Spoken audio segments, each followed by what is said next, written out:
Okay, let's talk shoulders and shoulder rehab. Probably we've touched on it a little bit, but want to go into a little bit more depth about what we want to do, the sort of different phases of the rehab, and in and around the shoulder as well. Because one of the big things that I talk about is, the shoulders get butchered, quite a lot because we're not looking at what the function of the shoulder is, and particularly with the rotator cuff. The rotator cuff's there to help decelerate and stabilize the shoulder. And it's four muscles, and it's a very small space where they sit. And it's about the shoulder working optimally. And when it's not, and it's transitioning forward or up or whatever it might be, when it's not sat in the socket or we're doing the wrong exercises, we're going to lead to impingement. So that, I mean, what we need to differentiate, is it a rotator cuff injury? Is it a long head of the bicep injury? Is it a deltoid? What is it? And is it actually the shoulders issue, or is it somewhere else? Okay, but we could be going through that all day.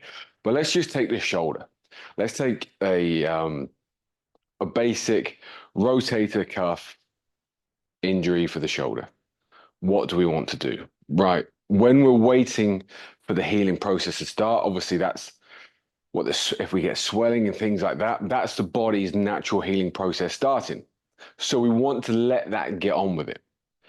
So in the first sort of 48, 72 hours, if we didn't have an urgent need for a game and function, I would be letting the swelling be. Okay, let the body take care of itself. Support it with the right nutrients, with water, vitamin C, collagen, those sorts of things just to help the process along. And if you've got a compression sort of shoulder strap, I'd do that as well. Okay, but that's what I would do for the first, like I said, 2 to 3 days. Let it settle down a little bit, and then we can move on from there. Now, important thing to look at with the shoulder is its function, but in and around it. So we're looking at the thoracic, we're looking at the scapula, and we're looking at the shoulder. So, when we do the movement screening, we're looking at all those things, exactly what's going on. Um, Thoracic, have you got adequate rotation?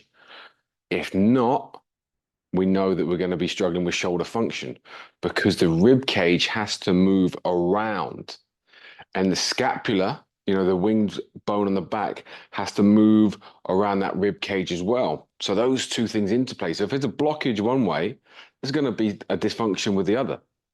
So those two things have to work. So for me, I like to look at, right, how is the scapula working? Is it coming a nice upward rotation or not? Have we got adequate range at the thoracic? And particularly the thoracic would be probably where I would start. If we hadn't got range there, then I would be just looking at a few thoracic drills, but probably in and around the diaphragm as well. You know, making sure we're not tacked down. So those are things you can do in and around the rehab process. Okay. So then as you're getting towards sort of first stage rehab, it would be very, very simple things. Okay. Literally just getting the shoulder moving, getting different movement patterns. So whether you're lying on the bench and we're just sliding the arms up, or you've got a foam roller. So let me grab the foam roller. Got a foam roller, and we could be just against the wall, just with the arms on, and just taking it slowly up and down. Okay, very, very simple. So we can do two arms, or we can just do one arm and come across.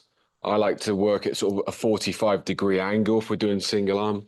But they can be very simple things that you start off your shoulder rehab with. Now, I've got a selection of tools here of other things that we can use. There's a couple of things. Obviously, we've got the gun. So it's making sure the fascia all around the shoulder is working and not glooping tied down. What we see with the fascia when it's not working and we have that internal rotation posture, that the fascia gets really tight. Okay. And instead of being a fluid flowing system, it gets really viscous. So we want to disrupt that, and the vibration gun is great for that. And in and around the area. So we think pec, tricep, lat, trap, all these things that are getting tight, allow the shoulder to breathe a little bit. So we don't go straight into an area, particularly if that's the injured site. We want to move around. And when we do that, and when we do the diaphragm breathing, we suddenly get that rib cage start working, that scapula start working, and the shoulder sit back. So what you're probably getting a picture of is the fact that shoulder rehab isn't all shoulder exercises. Far from it.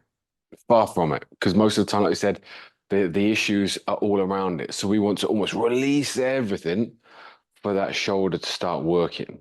And then we got to think of the function of the shoulder. Like I said, it's not just external rotation. So, most people, as soon as you've gone to the physio and you're asking for shoulder exercise or you've got a shoulder problem, they'll just give you that. Okay, we do banded rotation that way and that way, off you go. Then probably tell you to stretch it as well. And you're just going to go in circles around that all the time. Whereas, right, what do we actually want? So one of the great tools for shoulders I love is the Indian clubs. Okay, fantastic for shoulders. Now these are only 2K, but let me tell you, they feel pretty heavy. And so when we're getting back in the shoulder and just shoulder routines to actually just make the shoulder start working more, the Indian clubs are fantastic. These have been used for hundreds of years, absolutely hundreds of years. And for function, they're brilliant. Even one side actually working on stability, isometric stability, and then the other side on movement. And there's so many different patterns just swinging.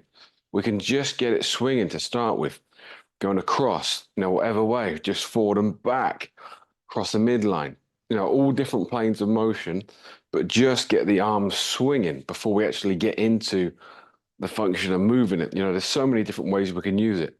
And then we can use them for hip shoulder separation as well.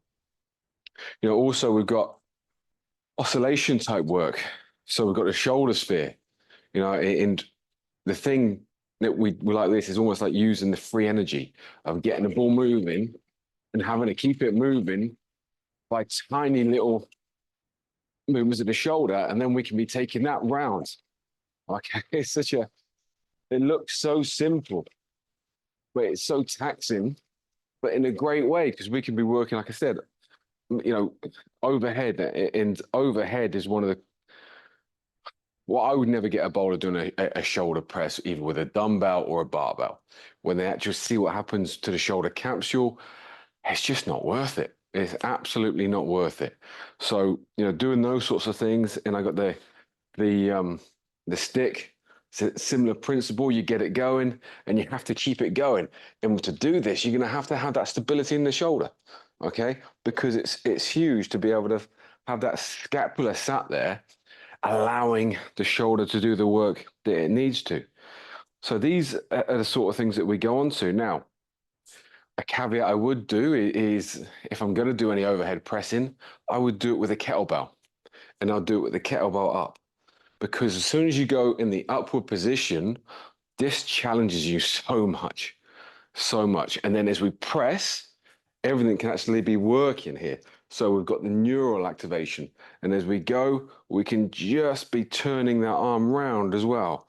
And it's not about taking it up. We've got to be looking at the trap, because we don't want to go up with the trap. We just want to be working in and around that shoulder range, okay? Even just holding it. So isometric hold for 30 seconds. This is 4 kg. This will fry you pretty quick. Okay. So amazing for rehab. Again, with the band, what I like to do is perturbations with it. Okay. So if you do want to be in that position, you can have your partner or someone just strumming the band for you. So there's just a lot more sort of activation in and around the shoulder. Or they pull it, let it go, and you've got to hold it stable. Pull it, let it go, hold it stable. And you can do that in a number of positions, because that's just teaching that shoulder and the rotator cuff what we want from it, which is deceleration and stability in and around there. Because if the shoulder feels that it's got adequate stability internally, it's going to let it move. That's the key thing. Remember, at the moment, so many people have got the internal brakes on, and we want to take the brakes away, particularly with the shoulder. Because again, if we haven't got adequate shoulder motion, adequate shoulder range, we're going to try and get it. Particularly if you want to, you've got a coach and you need to bowl from taller. Well, if your shoulder only comes to there, which mine probably does, then you're going to come this way to try and get it higher. All things then play into issues around the body. So it's really important that we understand at each phase, but not get hung up directly on the shoulder. I mean, there's so many more things that we can do. We can do EQI press ups, hold that press up at halfway, the isometric hold for 30 seconds. Fantastic. Single arm rows, making sure the thoracic's moving as well. Rows on the flywheel, drop jumps with in a press up position. There's so many exercises, but I think too often we're trying to rush to get to those the exercises which look really fun without nailing the fundamentals. The fundamentals are making sure the rib cage isn't down, attacked down. So that can be on a diaphragm. Let's release that. Let's let the rib cage move. Let's let the scapula have the motion it wants. Let's have the shoulder sat where it needs to be. And then it's simple from there. We use these different tools from there. But the first couple of stages of rehab is making sure for me the shoulder sat. And then we look at maybe throwing technique. Are we actually just throwing from the shoulder, or are we getting that hip through? The kinetic chain plays into everything. Bowling, throwing, fielding, batting, whatever it is, we want that kinetic chain working to take the heat off the shoulder. Okay, so those are the main things that I would really dive into with shoulder rehab. Like I said, first function, what's going wrong, dive into it to see actually, okay, why did this happen in the first place? Because if we understand why it happened, we understand the process to go to get it right. Okay, so rib cage, make sure that's moving. Scapula, is the shoulder sat where it wants it to? And then we can get specific, once we're sort of towards the end or midway through stage 2 into stage 3 into back to bowling. Okay, and then once we're happy with that, we can use different things and modalities with the bowling, like weighted balls maybe and things like that. But I'd have to be happy that the scapula's in a good place. We've got adequate range to then actually go on to really start using the weighted balls, but also then we'd go into things like the Berlin tendon protocols. At different ranges, the release position, the delay position, front arm contact position, then the co-contraction. Those sorts of things. To really then, once we're happy with the shoulder, start taking it away from rehab into really high performance, and then you'll notice massive difference from there. Okay, so hopefully that's been insightful. And if you've got any questions, as ever, just shout.